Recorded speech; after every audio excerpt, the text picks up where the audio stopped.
Good evening, everybody. This is your host, Stephen McDonald, back with you once again with the 4 a.m. podcast. Again, we've had a little hiatus, you know what I'm saying? But with my cousin today, we're gonna get into his story, and he's gonna give you a little bit of background about what he's currently working on and everything like that.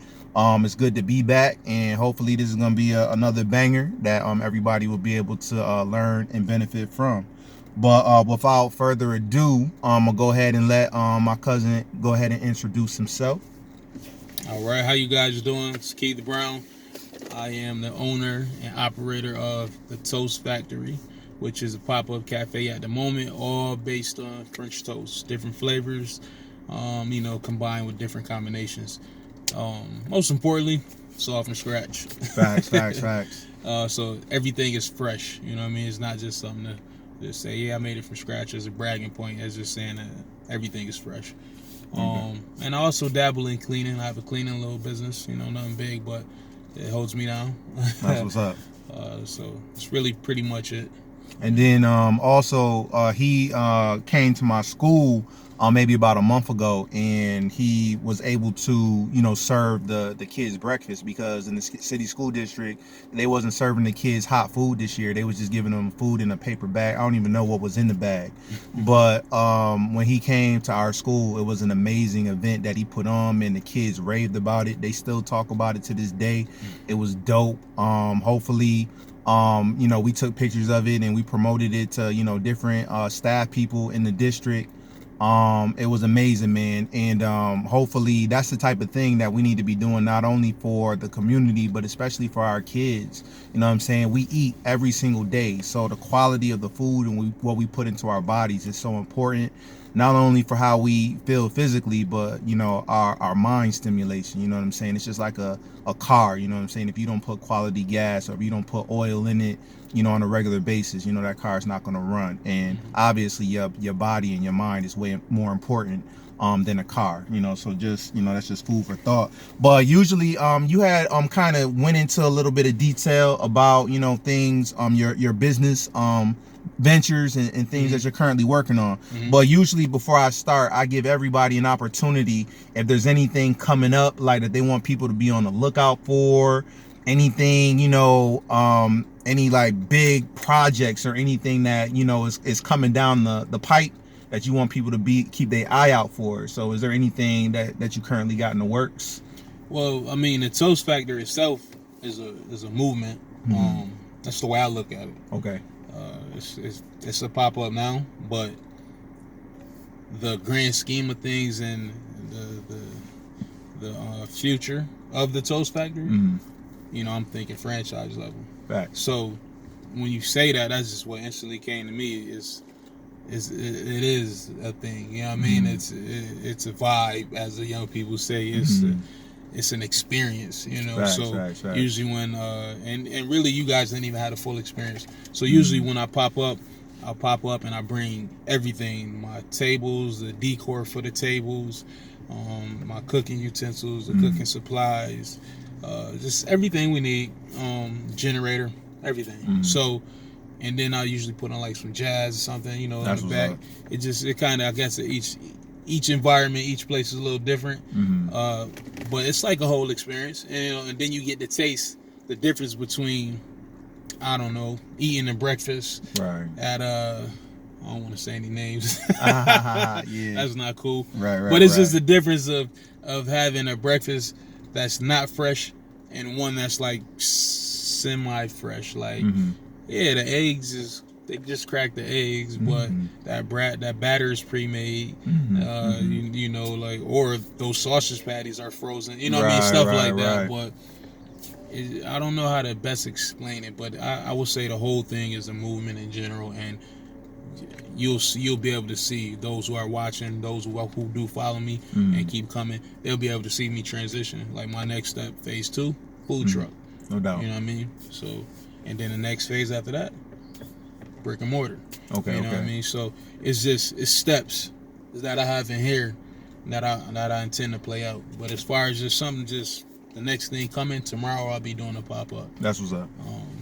78 What street is that? 78 Wilbur Street. Okay. Yeah. No doubt. 10 to 2. And I will. You said that's tomorrow, which is going to be Saturday, June 5th.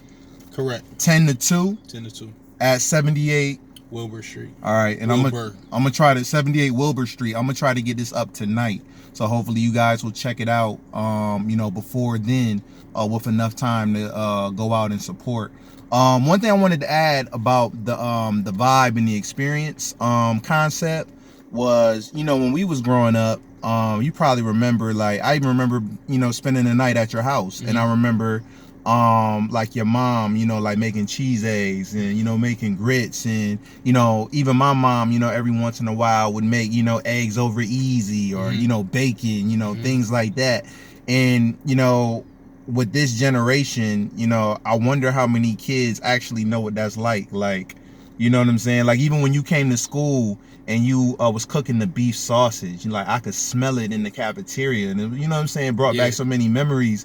But for a lot of these young people, you know what I'm saying, like maybe I don't know if their grandparents or their parents wake up Saturday morning, Sunday morning, make breakfast. You feel me? So for you to, for people that have never had that experience, for you to, give them that experience and create that experience, I think is dope, because I know for me, some of my best times were, Sunday morning breakfast with the fam. You know what I'm saying? So, I mean, and then on top of the tables and stuff being set up, like the last spot we was at, it wasn't only tables, but it was, they had a gazebo. They had a fire pit, stuff, so each yard is different, pertaining to the people, but it's also different too, because I'm cooking with everybody. So it's not like I'm cooking your food or behind some closed door and you don't know what's really going on. They can interact. It's all visual, yeah. You know what I mean? If you want to talk and, hey, so how you do that? Or, man, how you come up with this idea? It's just very interacting type of thing. That's what's you know up. What I mean? That's dope. Yeah. No doubt. All right, so for the next part of the interview, I'm gonna go ahead and just ask you a couple of questions that I came up with. Question number 1. How did you develop your passion for cooking? Well, French toast is always my thing. Okay. When I was young, my mom's boyfriend, Ronnie Breelove, I had to shout him out because he the man that put that inspiration in me as far as French toast. 3rd grade, so that's when I got introduced to the French toast as I know it. He began to make it for me, and then so when he wouldn't make it, I would want it. I would want it so bad. So it was like, Mom, please let me. Can I try it on my own? Like, just let me go ahead and do what I gotta do. And so, eventually my mom was like, all right, go ahead and try it. And boy, it was the first French toast. Horrible. Soggy bread. I couldn't even eat it. But eventually I got to the point where I began to like it. I began to love it. And so then I would go to my aunt's, or my cousin's house, and then I would cook breakfast over there, and then, exposing more people to it and see what they think. And they were like, oh man, yeah, your French toast is banging. So, and then they kind of evolved to where it is now, and to let's make my own bread. Let's see what that's like. Wow. And the reason I even started making my own bread was like how you said, that beef smell, like the smell from the beef sausage that was cooking. You know what I mean? It kind of took you back.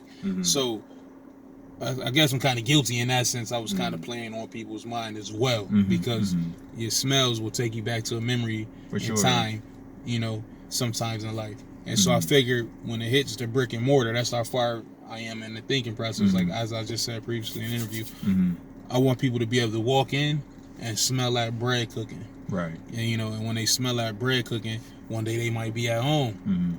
They might be hungry. What are we going to eat today?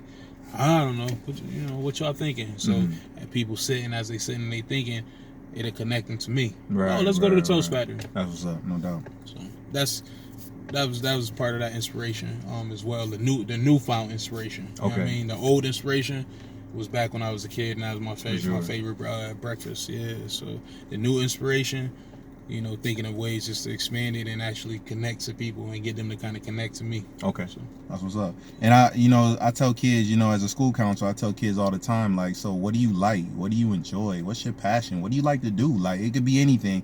And, like you said, that was, something that you remember from your childhood that, gave you a lot of joy. And now you've been able to turn it into a profession and into a business. Which actually leads into my next question.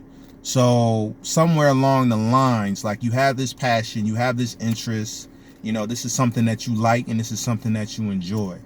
But, as you get older, you know what I'm saying, you had to take that idea and you have to figure out, okay, well, how can I make this a business? How can I make my own brand? How can I, monetize? Yeah. So how, like, where did that inspiration come from, where you actually, had a conversation with yourself and said, yo, I could really do this? Like, where did that inspiration come from? I was 21, 22. And I've always been a hard worker. So it's like 11 hours a day, but back to back to back. 16 hours a day is back to back to back. And I just got tired of it, and it was like, yo, I'll never get rich doing this. Okay. It was like, what can I do with my eyes closed? And I lift my head like this, close my eyes, and cook French toast. Okay. And that's really just how I really begin to think like I could sell my breakfast and make some money. And then I elaborated though, because at that same time when the light bulb turned on in my head, it was also like, and nothing's like it. You got the Waffle House, you got IHOP. Facts. You know what I'm saying? It's IHOP, International House of Pancakes. Right. You got Denny's. You just had all these spots, some one-offs, some chains, but no chain existed like the Toast Factory. No doubt. So hopefully I'll be the first of the chain. That's what's up. To hit the States. And I'm sure it's some one-off somewhere that I don't know about, but as far as to be mainstream and reigning champ, as and competitively speaking, champ. Facts. That's Toast Factory.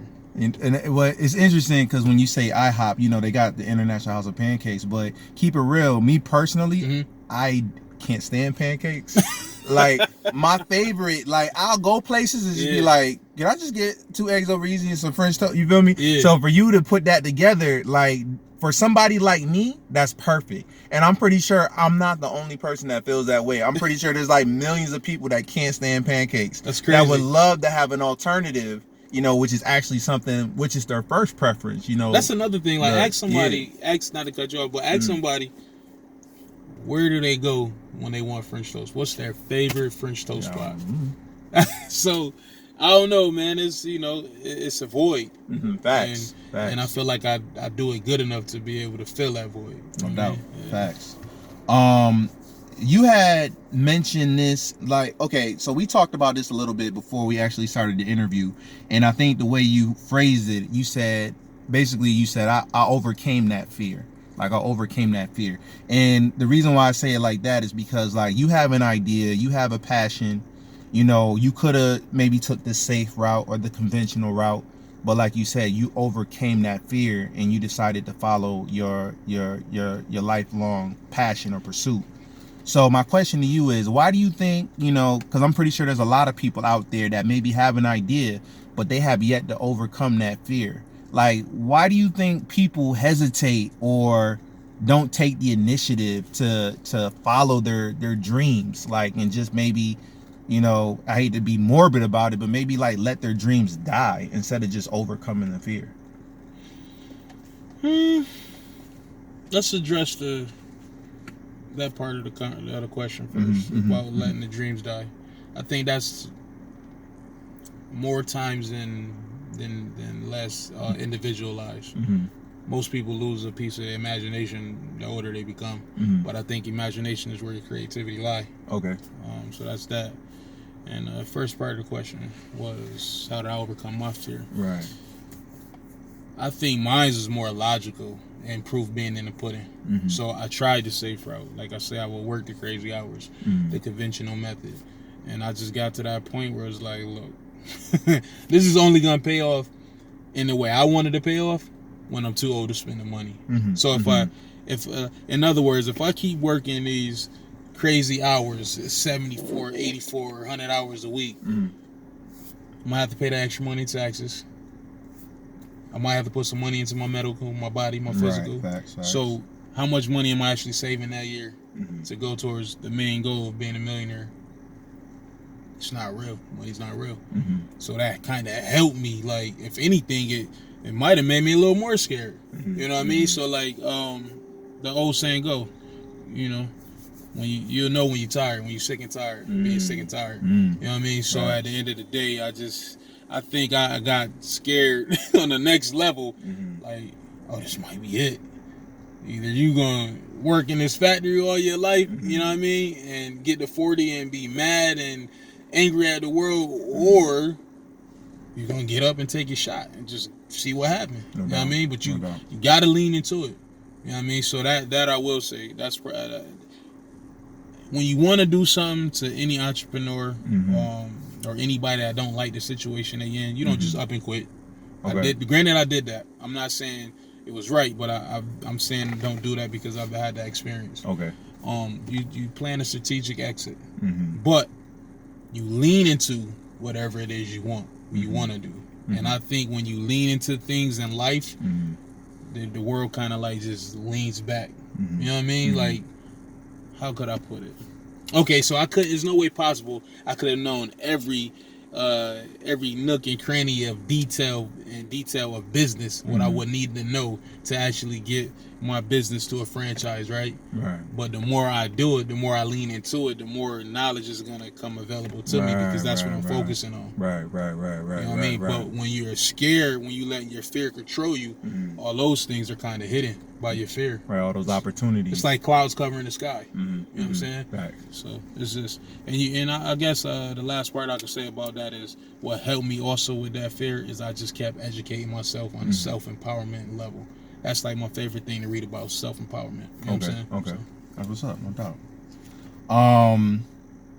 My next question is, I see, like, again, when we talk about the Toast Factory, in my mind, like, I think of like families. I think of, like community, like bonding, like people coming together. So, and as you know, like in Rochester, I think we need more of that. I think we need more positive outlets. I think we need more positive venues where people can come and they know that the vibe and the energy is going to be, uplifting. You know what I'm saying? Where they don't got to worry about something popping off or whatever. So how do you envision the Toast Factory and the role that it could potentially play in the Rochester community? Well, let's see. How do I usually describe this with my cousin? We talk about this all the time. Starbucks, but it look like us. That's what's up. I like slightly and slightly different. You know what I mean? Okay. A little more fancier than Starbucks. Slate floors. You know what I mean? Like nice sofas. You know, like just. I don't want to give too much of the detail because I already had it written out what I want. Yeah. You don't want to give out too many. Right. Something corporate, a conglomerate, but it looks like us. That's what's up, man. And for us out of Rochester, it's rough. Right, facts. We're not accustomed to what I'm saying, right? To the finer things. Most things we know that look like us is from illegitimate means. Facts. So, you know what I mean? And let me keep it toned down with the vocabulary because I definitely don't want to lose nobody. So basically, most things we see look like us is from the street. And the reason that makes a difference is because we learn from repetition, but we learn from what we see as well, right? So if you combine them together, that is what you see the most, you're more than likely to repeat or replicate. You know what I'm saying? So I feel like once I reach the level where I see me at in here, the Toast Factory at in here, once it's out here, it'll push somebody else. It's cool to be different because I felt like I always been the oddball coming from where I come from. You know what I mean? But I was always comfortable in my skin. Praise God. You know what I mean? So yeah, it doesn't mean I was less of anything else, but I just know, hey, I'm not necessarily, comfortable with doing X, Y, and Z 24/7, 365, you know what I mean? So it just don't seem logical. You know what I'm saying? Facts. So whatever the reason is, it wasn't my fit. And so eventually, when we get to this level of being a corporation, it's just going to be, I don't know, I guess I got to say it again, somebody that look like us. That's what's up, facts. I mean, corporate conglomerate, but they look like us. No doubt. And I think, too, like you said, like, as far as, like, your reality, a lot of it is made up of what you see every day and what you're accustomed to. But like if you create these, you know, these opportunities, and if you create these venues for people, then that becomes like the new paradigm. You feel me? So like this is what I see. This is what I experience. We go here every Sunday. We go here every holiday. We go here every birthday, and this becomes your new norm. You know what I'm saying? And you know, it's kind of like what we was talking about before. Like if we had it in our community, we wouldn't have to go out. So you feel me? Like it's right here, and it's dope, and we like it, and it's us. You know what I'm saying? And this is not a shot at no other race, because I don't want to say it, but I'm gonna say it. I feel like a lot of times when we talk about our culture, our people, it's not like a pride thing in our culture. It's like it's either it's us or them, but it's not us or them. It's just cool to see somebody looking like me. Like you know what I mean? Like when I look in the mirror, in my psyche, in my subconscious, it's sitting in everywhere. Subconscious is just as real as your conscious. You know what I mean? So you gotta flood both of those. You know what I'm saying? No doubt. Facts, and that'd be a part of the flood. Oh, for sure. Open the gates. That's what's up. I like that. I like that. That's tough. Now again, I've never been like business minded. I've never been an entrepreneur. You know, so I have a lot of respect for people that have those abilities and have those talents. But I'm sure, you know, we talked about this a little bit today. Like, it's one thing to be an American, and it's another thing to be a Black American, and it's another thing to be a Black American male. You feel me? And you're in this world of business. So, what have been some of the obstacles that you've encountered, and how have you overcome them?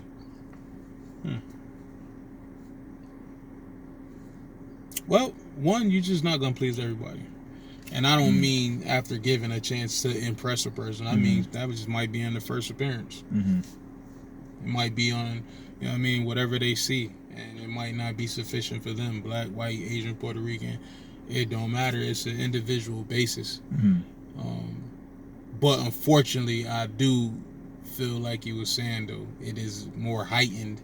You know what I mean? I say when it revolves around Black people, because Black men, for whatever reason, we always seem to be aggressive in the eyes of others, or lack of, you know, in the eyes of others. So that ties back again to the whole community thing. You know, we just gotta take a shot and be patient. You know what I mean? So sometimes it's like I went to a skating rink. It's all Black. Did it look the same as Horizon? No. But was it a good time? Yes. Was the service the same as Horizon? No. But was it tolerable? Yes. So in that sense, if you truly mean what you say about yourself, right? Because we are Black, so we still talking about ourselves even when we talking about them. You know what I mean? If you truly mean what you saying, you have to understand with that you're gonna have patience. Okay. You know what I'm saying? So it's a lot to it. You know what I mean? I guess it ain't no one answer. Nobody's right, no doubt. Nobody's wrong. It's, you know, whatever works at the end of the day, but it's really still all individual. And as far as the obstacles, like I said, that's probably just the most general I could say. Like, you know, they either gonna deal with you or not, but guess what? They're not the only customer or client, possible client, right? And you're gonna hear a bunch of no's. People don't like hearing that, but you're gonna hear a bunch of no's. Right. Like when I started cleaning, I didn't have a contract when I quit GM. I just knew it was time for me to go, and this was the direction I was going to go into. I had up and downs in that, you know what I mean? You gain a contract, you do a great job, but for it could be a number of personal reasons. The person, like middlemen, you know, so people who get the contracts, and they don't necessarily have a cleaning company themselves, but then they find companies that they give the contracts to. They could want more money, they could want more on their end, you know what I mean? Or, you know, they could feel like, this is what happened to me, actually. I'm glad we went into that. A company was close to me and closer than they were to the corporation who actually got the contract, because the corporation was just a middleman. They didn't have cleaners. Okay. So as I'm going in every day, I'm cleaning. They're like, "Oh my God, you're the best cleaner we've seen like ever." You know what I mean? But the middle guy didn't like that because apologies. No problem.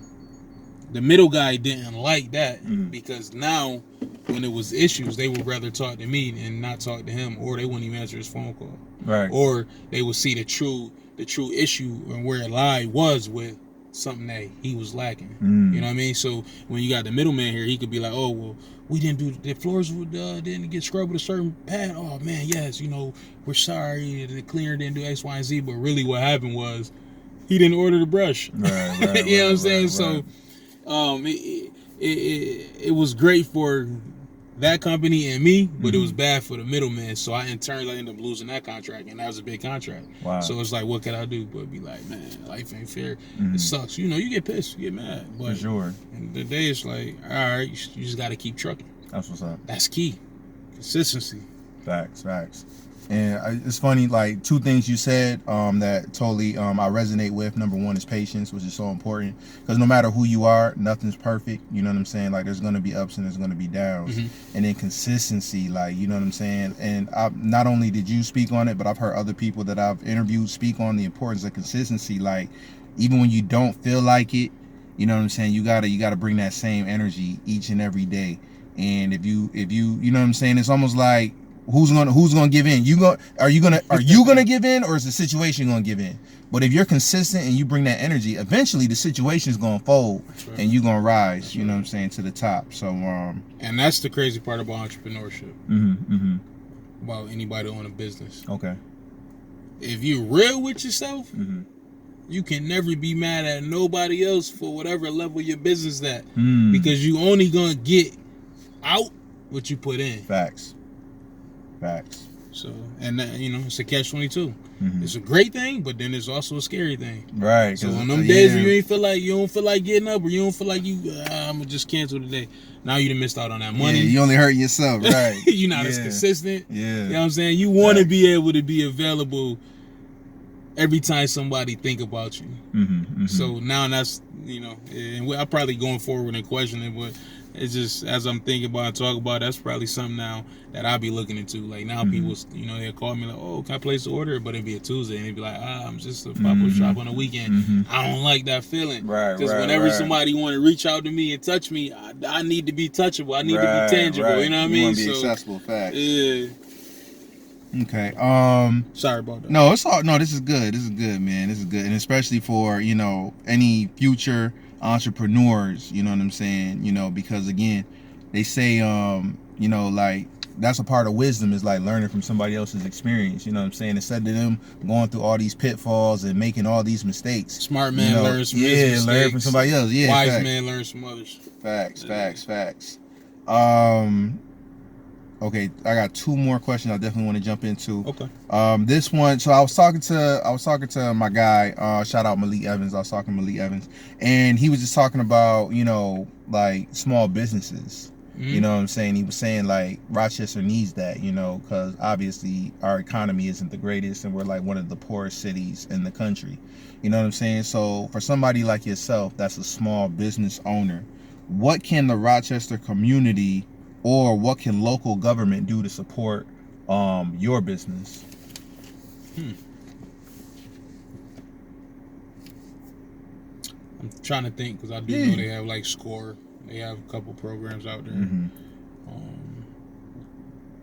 But I must say, those didn't seem the most welcoming either. I gotta say that. Okay. I would say become more visible.